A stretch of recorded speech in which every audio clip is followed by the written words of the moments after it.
Welcome to Shriji food. હું છું મનીષા ઠક્કર. આજે આપણે બનાવીશું દશેરા માટેની સ્પેશિયલ રેસીપી ફાફડા. ફાફડાને એની સ્પેશિયલ કઢી, તળેલા મરચાં અને પપૈયાના સંભારાની સાથે જો સર્વ કરવામાં આવે તો એનો ટેસ્ટ ખૂબ જ સરસ લાગતો હોય છે.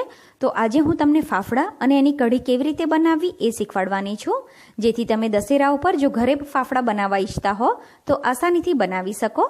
તો ચાલો એને કેવી રીતે બનાવવા એ જોઈ લઈએ.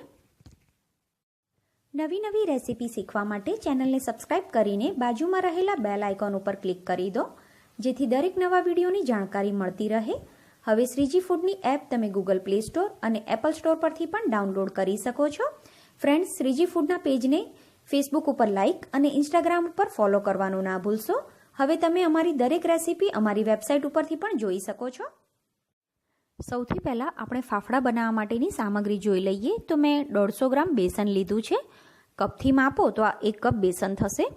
આની સાથે જ આપણને જોઈશે 2 ચમચી તેલ, જે પણ રૂટીનમાં વાપરતા હો, થોડું મીઠું, થોડો કાળા મરીનો પાવડર, થોડો અજમો, હિંગ અને ફાફડા માટેનો સ્પેશિયલ સોડા આવે જેને સાજીના ફૂલ કહેવાય, એ આપણે લેવાના. એ કોઈપણ મોટી કરિયાણાની દુકાને તમને મળી જશે.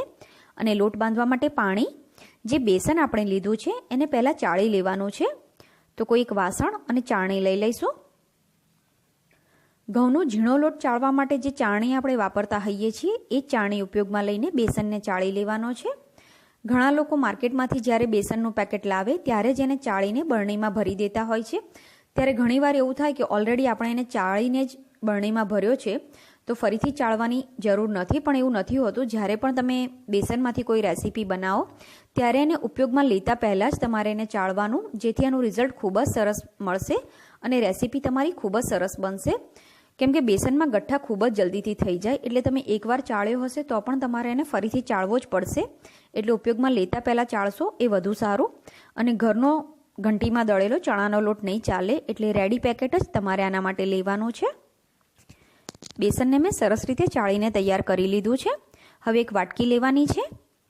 એમાં અડધી ચમચી આપણે મીઠું નાખીશું. જો તમે મીઠું ઓછું ખાતા હો તો થોડું ઓછું કરી શકો છો. અત્યારે જે માપ લીધું એનાથી માર્કેટમાંથી જેવા ફાફડા લાવીએ છીએ ને જેવો મીઠાનો ટેસ્ટ હોય છે એટલો રહેશે. અડધી ચમચી આમાં હિંગ નાખીશું. જો તમારે સ્કીપ કરવી હોય તો સ્કીપ કરી શકો છો. આની સાથે જ આપણે નાખવાનો છે ફાફડાનો સ્પેશિયલ સોડા, કે જે સાજીના ફૂલ આપણે લીધા છે એ પણ અડધી ચમચી નાખવાનો છે. ત્રણેય વસ્તુનું માપ આપણે સરખું રાખ્યું છે. હવે આમાં થોડું પાણી નાખીશું, લગભગ 2 થી 3 ચમચી જેટલું, અને આ ત્રણેય વસ્તુને આપણે સરસ રીતે ઓગાળી લેવાની છે. પાપડીયો ખારો, સાજીના ફૂલ અને ટાટાનો સોડા ત્રણેય વસ્તુ અલગ છે, અને ત્રણેય વસ્તુનો ઉપયોગ કરીને જે રેસીપી બને એ પણ અલગ રિઝલ્ટવાળી હોય. એટલે આમાં તમે એને રિપ્લેસ કરીને બીજી કોઈ વસ્તુ જો યુઝ કરશો સાજીના ફૂલના બદલે તો ફાફડાનું રિઝલ્ટ અને ટેક્સચર અલગ મળશે. એટલે બને ત્યાં સુધી સાજીના ફૂલ જ ઉપયોગમાં લેજો. આ સરસ રીતે ઓગળી ગયું છે. હવે જે બેસન આપણે ચાળીને રાખ્યું હતું એમાં વચ્ચે આ રીતે થોડી જગ્યા કરી દો. એમાં બનાવેલું જે મિશ્રણ છે સોડાવાળું એ આમાં નાખી દઈએ. પહેલાં જે તેલ આપણે લીધું છે એ પણ આમાં ઉમેરી દેવાનું છે. અને હવે આ બધી વસ્તુને મિક્સ કરી લઈશું. જો અમદાવાદમાં રહેતા હો તો તમને સાજીના ફૂલ માણેક ચોકમાં કે કાલુપુરમાં મોટી કરિયાણાની દુકાને આસાનીથી મળી જશે. પહેલાં બધી વસ્તુને સરસ રીતે મિક્સ કરવાની છે, અને મિક્સ થઈ જાય એ પછી આપણે આમાં પાણી ઉમેરીશું. જેટલી પણ ટિપ્સ હું જણાવું છું કે જે સ્ટેપ હું બતાવું છું એ પ્રમાણે તમે કરશો તો તમારા ફાફડા ખૂબ જ સરસ બનશે. થોડું પાણી ઉમેરીશું. તો પહેલાં 1-2 ચમચી જેટલું જ પાણી ઉમેરવાનું. બેસનમાં જેવું જ આપણે પાણી નાખીએ એ થોડું ચીકણું થઈ જાય, એટલે આનો લોટ બાંધતા થોડો વધારે સમય લાગતો હોય છે. અને 2 ચમચી પાણીની મને જરૂર પડી છે આટલો લોટ બાંધવામાં, કેમ કે આપણે પહેલાં સોડા ઓગાળવા માટે પણ પાણી લીધું હતું. આ રીતે લોટ બંધાય એ પછી આપણે એમાં અજમો ને મરી પાવડર નાખવાનો. ઘણી જગ્યાએ એકલા અજમાનો પણ ઉપયોગ થતો હોય છે, અને ઘણી જગ્યાએ બંને વસ્તુ ઉપયોગમાં લેવાતી હોય છે. તો તમારે જે રીતે બનાવવા હોય એ રીતે બનાવી શકો, ને પ્લેન બનાવવા હોય મરી કે અજમો નાખ્યા વગર તો પણ બનાવી શકો, એ પણ સરસ લાગે છે. થોડું તેલ લઈને લોટને સરસ રીતે મસળો. જેટલો લોટ મસળાશે એટલા ફાફડા ખાવામાં સોફ્ટ બનશે. તો લોટને આ રીતે વાસણમાંથી ઉખાડી લઈશું અને સરસ રીતે આને મસળીશું. લોટ મસળાશે એટલે એકદમ સુવાળો પણ થઈ જશે, એટલે આનો કલર પણ તમને થોડો ચેન્જ લાગશે. તો હજુ 2-3 મિનિટ આને મસળવાનો છે. તો આ લોટને સાઈડમાં મૂકી દીધો છે મેં. હવે આપણે બનાવીએ કઢી, કે જે ફાફડાની સ્પેશિયલ ચટણી હોય છે. તો 4 ચમચી મેં બેસન લીધું છે. આમાં આપણે થોડા લીંબુના ફૂલ નાખીશું, લગભગ 1/8 ટીસ્પૂન જેટલા. હવે આમાં પાણી નાખીએ. આમાં ગાંઠા જેવું ના થઈ જાય એનું ખાસ ધ્યાન રાખજો. સરસ રીતે આને મિક્સ કરીએ. જો આ રીતે વિસ્કરથી કે ચમચીથી ના ફાવે તો હેન્ડ બ્લેન્ડરથી તમે આને મિક્સ કરી શકો છો.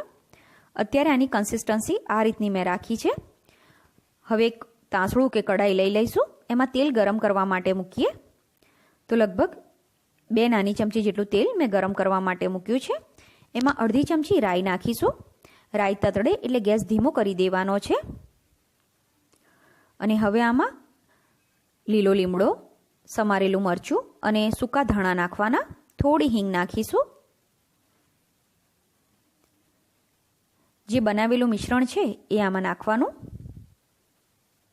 ઘણી જગ્યાએ સૂકી મેથીના દાણા પણ આ કઢીમાં ઉપયોગમાં લેવામાં આવે છે.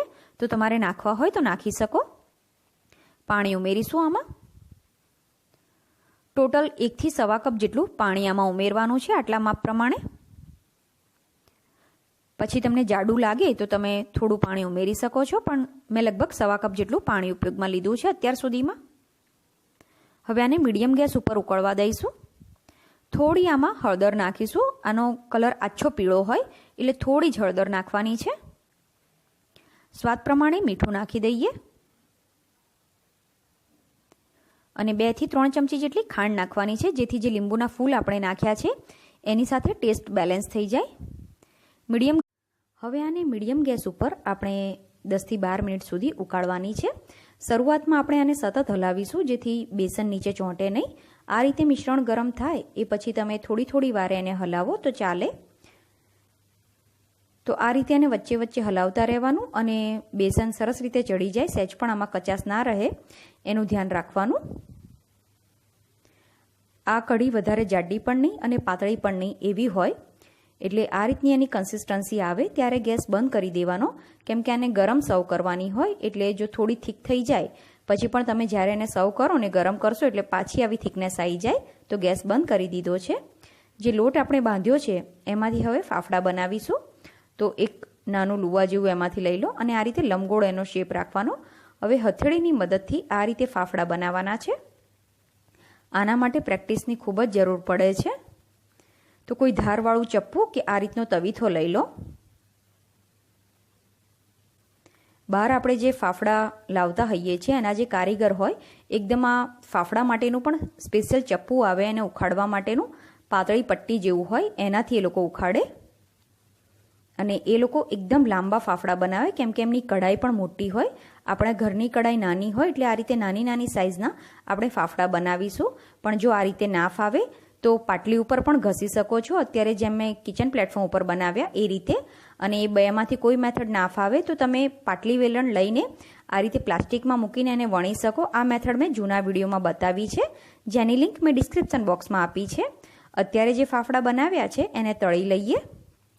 તો તળવા માટે મેં તેલ ગરમ કરવા મૂકી દીધું હતું. તેલ સરસ ગરમ થાય પછી જ ફાફડા એમાં મૂકવાના. આને મીડિયમ ગેસ ઉપર 3 થી 4 મિનિટ સુધી આપણે તળી લેવાના છે. આનો વધારે ડાર્ક કલર ના આવે એનું ખાસ ધ્યાન રાખવાનું. એક સાઈડ તળાય એટલે એને ફેરવી દઈશું. જેટલો તમે લોટને મસળશો એટલા જ ફાફડા ખાવામાં પોચા બનશે.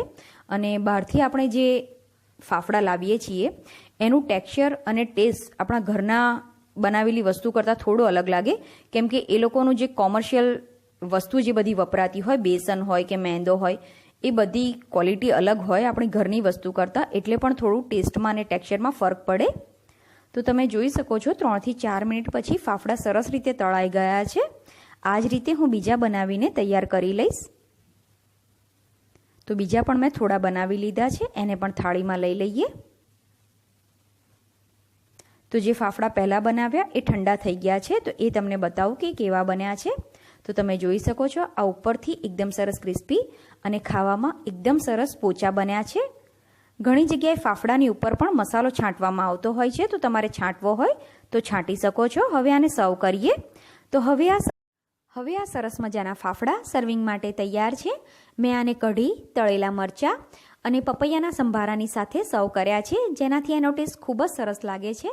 પપૈયાનો સંભારો કેવી રીતે બનાવવો એ મેં પહેલાં જ ચેનલ ઉપર બતાવ્યું છે અને ડિસ્ક્રિપ્શન બોક્સમાં એની લિંક પણ આપી છે, તો ત્યાંથી એની રેસીપી જોવા મળી જશે.